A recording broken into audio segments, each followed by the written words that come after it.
جامعہ اسلامیہ عربیہ جامع مسجد امروہہ کا ہونے جا رہا ہے. میں ان سے گزارش کر رہا ہوں کہ وہ تشریف لے آئیں. حضرت مولانا عبدالغفور صاحب. تم نے اپنے بھائی کے کان میں یہ کہا کہ اچھا ہوا ہمارا باپ اس آواز کو سننے سے پہلے ہی دنیا سے رخصت ہو گیا. اللہ اکبر، کیسی قوت سماعت تھی.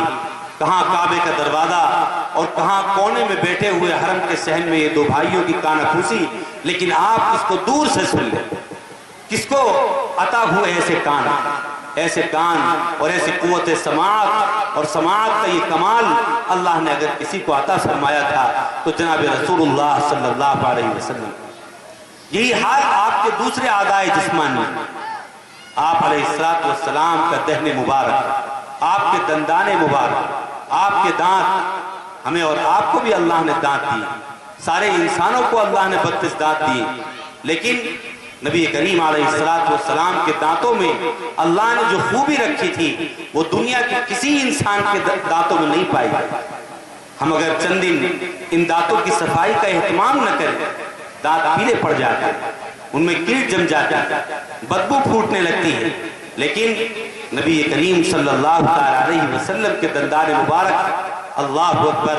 حضرت ابو ہریرہ رضی اللہ تعالیٰ عنہ فرماتے ہیں کہ آپ کے دانتوں کے درمیان تھوڑا تھوڑا خلا تھا، خالی جگہ تھی. جس وقت آپ کلام فرماتے، گفتگو فرماتے تو اس خالی جگہ سے، ان درازوں سے نور پھوٹا کرتا. حضرت ابو ہریرہ فرماتے ہیں کہ کبھی کبھی تو اتنی روشنی نکلتی اور اتنا نور پھوٹتا کہ اس کا عکس مجھے سامنے دیوار پر نظر آ جایا تھا. حضرت عائشہ صدیقہ رضی اللہ تعالی عنہ کا واقعہ ہر چھوٹے بڑے کو معلوم ہے کہ ایک مرتبہ اندھیرے میں کچھ سی رہی تھی، سوئی نیچے گر گئی. تلاش بسیار کے باوجود سوئی ہاتھ نہیں آئی، لیکن اچانک نبی کریم علیہ السلام حجرہ شریفہ کے اندر تشریف لائے. آپ نے مسکرا کر کے پوچھا، عائشہ کیا تلاش کر رہی؟ آپ کا مسکرانا تھا کہ آپ کے دانتوں سے اتنی روشنی نکلی اور ایسا نور نکلا کہ آپ کا سارا کمرہ اور حجرہ نور سے جگمگا اٹھا. اور وہ سوئی جو حضرت عائشہ کو بڑی تلاش کے باوجود نہیں مل سکی تھی، آپ کی اس روشنی میں وہ سوئی ان کو فوراً مل گئی. اور ہاتھ، پسینہ ہر انسان کے بدن سے نکلتا ہے. دنیا کا کوئی انسان شاید ایسا ہو جس کے جسم سے پسینہ نہ برآمد نہ ہوتا ہو، لیکن نبی کریم علیہ السلام کے پسینے کا عجیب و غریب آتا. انسانوں کے پسینے میں بدبو ہوتی، 2-4 دن آدمی گرمی میں نہ نہائے، بدن سے ایسی بدبو پھوٹتی ہے کہ پاس میں بیٹھنے کے لیے کوئی تیار نہیں ہوتا. لوگ تکدر کرتے ہیں، تنفر ہونے لگتا ہے. لیکن نبی پاک علیہ السلام کے پسینے کا عالم حضرت انس رضی اللہ تعالیٰ عنہ فرماتے ہیں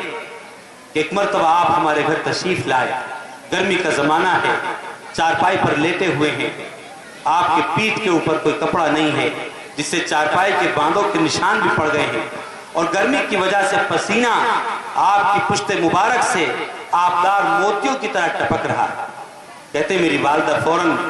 ایک شیشی لے کر کے آئیں اور آپ کے پسینے کو اس میں جمع کرنے لگے.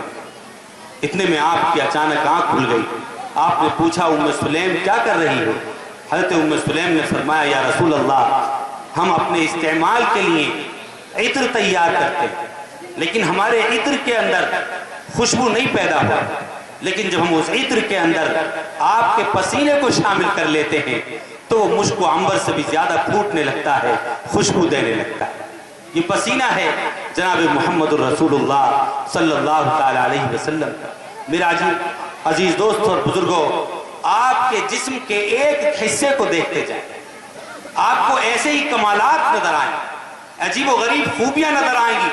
آپ کے جسم کے ہر حصے میں، ہر عضو میں، ہر جز میں. تو سراپا پورا کا پورا کمالات سے بھرپور ہے، معمور ہے. یہ ظاہری کمالات ہیں، آپ کی فراست، آپ کی ذہانت، آپ کے اخلاق کا کمال، آپ کی حسن معاشرت، آپ کا ایثار، آپ کی قربانی، آپ کا ظلموں پر صبر، آپ کا دوسروں کے لیے جینا، دوسروں کی خدمت میں ہر وقت لگے رہنا، دوسروں کے لیے فکر مند رہنا، راتوں رات تڑپنا، رونا، امت کے لیے اللہ سے مانگنا، یہ وہ صفات تھیں جو کسی اور کے اندر نہیں پائی۔ میرا عزیز دوستو بزرگوں، وقت بہت تھوڑا ہے، اس لیے آپ کی سیرت پر یا آپ کے کمالات پر بہت تفصیلی گفتگو نہیں کی جا سکتی۔ میں تو اب مختصر طور پر آخر میں خلاصے کے طور پر آپ سے یہ کہنا چاہوں گا کہ اللہ رب العزت والجلال کو جو احسان فرمانا تھا اس نے آپ علیہ السلام کی شکل میں وہ ہم پر فرما دیا کہ ایسا اعلیٰ اور ایسا بلند و بالا مقام والا رسول اور نبی ہمیں عطا فرمایا جو اسے سب سے زیادہ محبوب تھا، سب سے زیادہ پسندیدہ تھا، اس کی بارگاہ میں سب سے زیادہ مقرب اور مقبول تھا۔ کسی امت کو نہ دے کر کے اللہ نے وہ رسول اور نبی ہمارے لیے چنا، ہمارے لیے منتخب کیا، ہمیں عطا فرمایا۔ اس نعمت کی قدردانی اور اس نعمت کا حق یہ تھا کہ ہم جناب رسول اللہ صلی اللہ تعالی علیہ وسلم سے اپنے دل کی گہرائیوں سے محبت کرتے، سچا عشق کرتے، آپ کی غلامی کا پٹا اپنے گلے کے اندر ڈالتے، آپ کی لائی ہوئی تعلیمات کو، آپ کے لائے ہوئے احکام کو، آپ کے چلائے ہوئے مشن کو، آپ کے دیے ہوئے پاکیزہ طریقوں کو اپنی عملی زندگی کے اندر جگہ دیتے۔ جن چیزوں کا آپ نے حکم فرمایا ان کو حرز جان بناتے اور جن چیزوں سے منع فرمایا چن چن کر کے ان چیزوں سے اجتناب کرتے، احتراز کرتے، 100% بچنے کی کوشش کرتے۔ یہ قدر تھی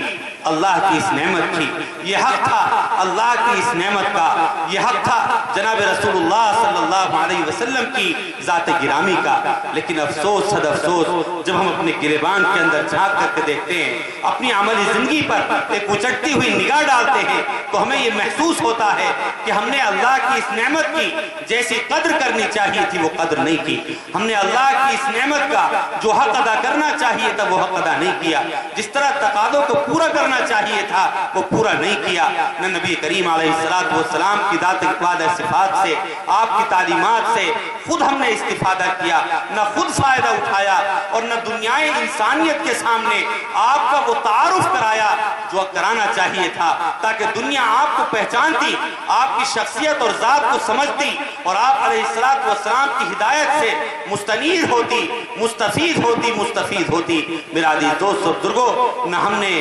اپنا کوئی نفع حاصل کیا، نہ دوسروں کو نفع اٹھانے کا موقع دیا، نہ خود آپ کی سیرت کو پڑھنے کی کوشش کی، نہ آپ کی سیرت کو خود سمجھنے کی کوشش کی، نہ دنیا کے انسانوں کو سمجھانے کی کوشش کی۔ یہ وہ جرم ہے ہمارا جو آج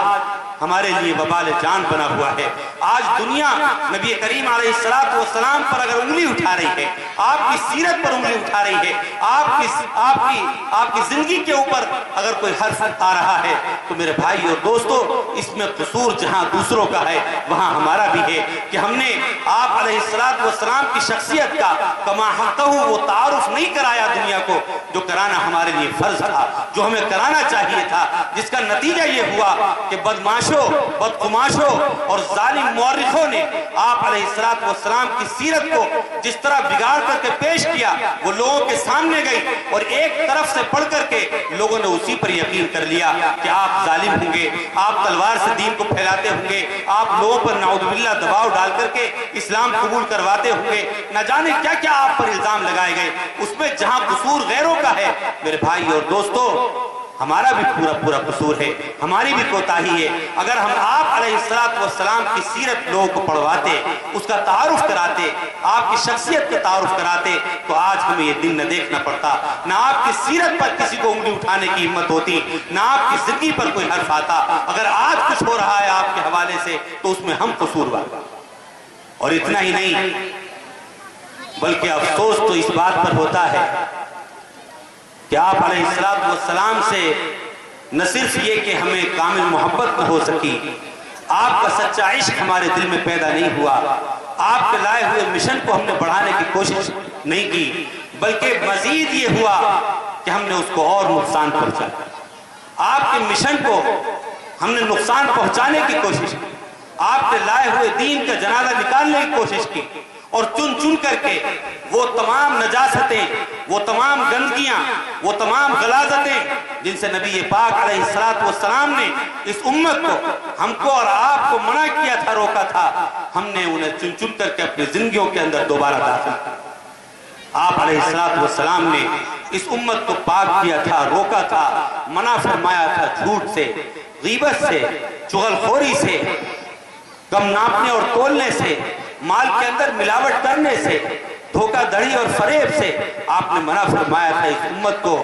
دوسروں کے بارے میں کوئی ناجائز بات کہنے سے، بغیر تحقیق کے کسی کے بارے میں کوئی بات اپنی زبان سے نکالنے سے، تہمتیں اور الزام تراشی سے۔ آپ نے منع فرمایا تھا تکبر سے، غرور اور گھمنڈ سے، ریاکاری اور دکھاوے سے، غریبوں کو حقیر اور ذلیل سمجھنے سے۔ آپ نے منع فرمایا تھا زناکاری سے، شراب نوشی سے، سود خوری سے، جوئے اور سٹے سے، ناچ گانے سے، میوزک سے، گندی قسم کی آوازوں سے۔ آپ نے منع فرمایا تھا بد نظری سے۔ آپ نے منع فرمایا تھا شرمگاہوں کے بیجا استعمال سے، نظروں کے بیجا استعمال سے، دوسروں کی جائیدادوں کو ناجائز طور پر ہڑپنے سے، دوسروں کا پیسہ مارنے سے، وعدہ خلافی سے، غرض ہے کہ ایک ایک گناہ سے اور ایک ایک گندگی سے آپ علیہ السلام نے منع بھی فرمایا تھا۔ اور 23 سال صبح سے لے کر کے شام تک اور شام سے لے کر کے صبح تک دوڑ دھوپ کر کے، رو کر کے، گڑ گڑا کر کے، اللہ سے مانگ مانگ کر کے اس امت کو پاک کیا تھا۔ لیکن افسوس صد افسوس کہ یہ تمام گندگیاں، یہ تمام غلاظتیں، یہ تمام نجاستیں، یہ تمام برائیاں اور یہ تمام کبائر جن سے آپ نے امت کو پاک کیا تھا، آج ہمارا معاشرہ، ہمارا سماج، ہماری سوسائٹی، ہمارے قبیلے اور خاندان، ہمارے گاؤں اور بستیاں اور ہمارے گھر اور زندگیاں آج پھر دوبارہ ان تمام برائیوں کی آماج گاہ بنی ہوئی ہیں، مرکز اور اڈا بنی۔ یہ حق ادا کیا ہم نے آپ علیہ السلام کے احسانات کا، یہ حق ادا کیا ہم نے آپ کے انعامات کا، یہ حق ادا کیا اللہ تعالیٰ کی اس نعمت کا۔ میرے بھائی اور دوستو، ذرا ہم غور کریں،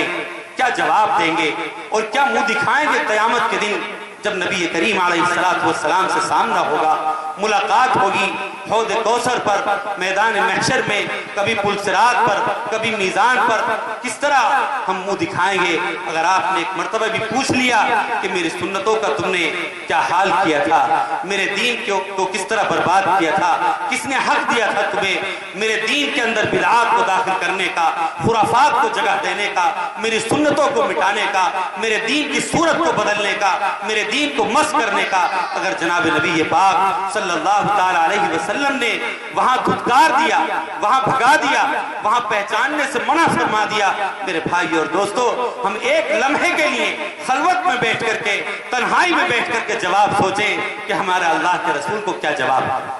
اگر آپ نے یہ کہہ دیا کہ تم تو میرے نہیں ہو، تمہارے شادی بیاہ اور تمہارے زندگی کا ایک ایک کام اور زندگی کا ایک ایک شوشہ اور گوشہ یہودیوں کے طریقوں پر گزرا کرتا تھا، نصارہ کے طریقوں پر گزرا کرتا تھا، میرے دشمنوں سے تم نے ہاتھ ملایا تھا، تمہیں تو ان کی تہذیب پسند تھی، تمہیں میرے طریقے پسند نہیں تھے، میری سنتیں پسند نہیں تھی، تمہیں تو ہیرو ہیروئنوں کے طریقے پسند تھے، کھلاڑیوں کے طریقے پسند تھے، آج تم میرے پاس کیوں آتے ہو؟ کیسی سفارش، کیسی شفاعت، کیسا کام؟ کسی اور کے پاس جاؤ، انہی کے پاس جاؤ۔ میرے بھائی اور دوستو، اگر نبی کریم علیہ السلام نے اس طرح ہمیں دھتکار دیا، پہچاننے سے انکار کر دیا، وہاں ہماری دستگیری فرمانے سے انکار کر دیا، تو کون ہوگا اس عالم حشر کے اندر جو ہماری مدد کے لیے کھڑا ہوگا، جو اللہ کی پکڑ سے، اس دن کے ابدی عذاب سے، جہنم کی دہکتی ہوئی آگ سے ہمیں نجات دلا سکے گا، ہمیں بچا سکے گا؟ ضرورت اس بات کی ہے کہ ہم نبی کریم علیہ السلام کے احسانات کو، آپ کے انعامات کو اپنے دل کی گہرائیوں سے مانیں، ان کو سمجھیں، آپ کی سیرت کو پڑھیں اور سمجھیں، اور دوسروں کو بھی اس سے روشناس کرائیں، آشنا کرائیں، ساری دنیا انسانیت کو آپ علیہ السلام کا ایسا تعارف کرائیں، ایسا تعارف کرائیں کہ دنیا یہ کہنے پر مجبور ہو جائے کہ ایسا انسان حضرت آدم علیہ السلام سے دنیا کی ابتدا سے لے کر کے انتہا تک نہ پیدا ہوا ہے نہ آئندہ پیدا ہے۔ اگر ہم سیرت کا اس طرح تعارف کرانے کے لیے کھڑے ہو جائیں اور اس کے لیے اپنی ہر طرح کی قربانیاں پیش کر دیں اور عملی شکل میں خود بھی سیرت کو اپنی زندگی میں لے آئیں، تو میرے بھائی اور دوستو، یہ امید کی جا سکتی ہے کہ کسی نہ کسی درجے میں نبی کریم علیہ السلام کے احسانات کا کچھ ادنا سا حق ادا ہو۔ اور اگر ہم نے ایسا نہیں کیا، نہ آپ کی سیرت کو اپنی زندگی کے اندر داخل کیا، نہ دوسروں کو روشناس کرایا، تو میرے بھائی اور دوستو وہی خطرات ہیں جن کا میں نے ذکر کیا۔ دنیا میں بھی نقصان کا خطرہ اور عقبہ میں بھی نقصان کا خطرہ اللہ تبارک و تعالی ہم سب کو سمجھ بوجھ عطا فرمائے، آپ کی سیرت سے دلچسپی لینے کی توفیق عطا فرمائے، آپ کی سیرت کو پڑھنے کی، سمجھنے کی اور دوسروں کو بھی اس سے روشناس کرانے کی توفیق مرحمت فرمائے۔ وآخر دعوانا ان الحمدللہ رب العالمین۔ یہ دینی جلسہ اور تقسیم انعامات یعنی اسلامک کوئز کا پروگرام مدرسہ مصباح العلوم شریف نگر ڈسٹرکٹ مراد آباد یوپی انڈیا میں منعقد ہوا۔ اس جلسے کے کنوینر رہے قاری شمیم الحسن۔ اس جلسے کی سرپرستی کی مولانا محمد قاسم صاحب نے اور اس جلسے کے ایڈوائزر رہے محمد سلمان ندوی اور مولانا سرفراز صاحب۔ اس موقع پر اسلامی کوئز کا انعقاد کیا گیا جس میں کامیاب ہونے والے پوزیشن حاصل کرنے والے طلباء کو انعامات تقسیم کیے گئے۔ Producer editor Shafiq Khan, presented by Rocky talk. آج ہی اپنے موبائل میں ڈاؤن لوڈ کر لیجئے راکی ٹاک اور بدل لیجئے اپنی دنیا۔ ہمارا موبائل نمبر 9997640286، ہماری ویب سائٹ www.rockytalkmedia.com۔